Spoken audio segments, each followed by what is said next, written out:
himataman karaa seeraan alaatiin badhaadhuudhaaf yakka hannaa raawwate hidhaa cimaa waggaa 3tiin adabame. Manni murtii federaalaa sadarkaa jalqabaa Tamasgeen Asfaw Garba Egzaabeer irratti yakka hannaa magaalaa Dirree Dawaa keessatti raawwateen hidhaa waggaa 3 akka adabamu manni murteesseera. Buufata poolisii Kaanzaaraatti ogeessa qorannoo yakka kan ta'an Saajin Yaamraal Bantii akka jedhanitti yakki kun magaalaa Dirree Dawaa Haraddaa Duwwaa 3 Numbaaraawwan Toora Wabar jedhamee waamamutti Sadaasa 25 bara 2018 naannoo sa'aatii tokkotti raawwates jedhaniiru. Himatamaan Tamasgeen Asfaw faayidaa immallee argachuuf yaaduun moobaayilii iPhone 14 Pro Max gatiin waliigalaa birrii 85,000 baasu miidhamaa butee fiiguuf osoo yaalaa jiru miseensota poolisii iddoo irra hojjechaa turaniin harkaa fi harkatti qabamuunis ifoomeera. Buufanni poolisii Kaanzaaraa qorannoo yakka erga xumuree booda dhimma kana ministeera haqaa federaalaa Damee Dirree Dawaatti dabarseera. Waajjirri ministeera haqaa federaalaa Damee Dirree Dawaas galmee himatamaa kana irratti himannaa banuun mana murtiif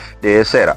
Manni murtii federaalaa sadarkaa jalqabaa raagaa dhuunfaa fi dookimentii dhiyaate qoratee himatamaan Tamasgeen Asfaw dhaddacha eebila 29 bara 2018 gaggeeffame irratti himatamaan kun yakka hannaa raawwachuu isaa gahaa ta'uu erga mirkaneesseen booda yakkamaa ta'uu isaa murteessees jira. Gamanumaanis himatamaa kana ni barsiisa fakkaattota isaa ni akeekkachiisa jechuun hidhaa cimaa waggaa 3tiin murtoo adabbii itti laachuun gara mana amala sirreessaattis ergeera.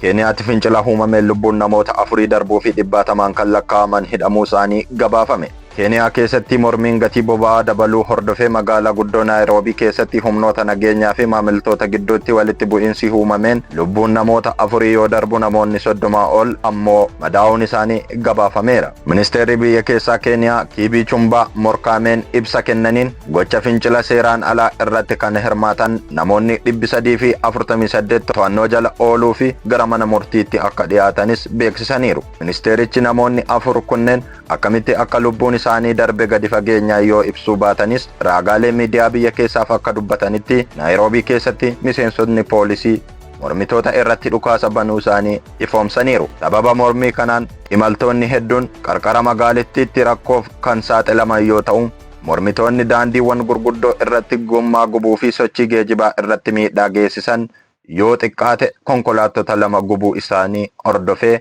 handhuurri magaalittii guutumaa guututti sochii dhaabeera. Keeniyaa keessatti gatiin boba'aa jimaata darbe galmeeffame kunis seenaa biyyittii keessatti isa olaanaa yoo ta'u akkaataa kanaan gatiin naafxaa 23.5 fi gatiin beenzilaa 8% dabaleeraas jedhaniiru. Mootummaan Keeniyaa ol ka'insa gatii kanaaf sababa kan ta'e waraana Iraanii fi dhiyeessii anniisaa addunyaa irratti uumedha yoo jedhu miidhaa maamiltoota irra ga'u xiqqeessuuf jecha gatii gibira taaksii hir'isuu isaas beeksiseera.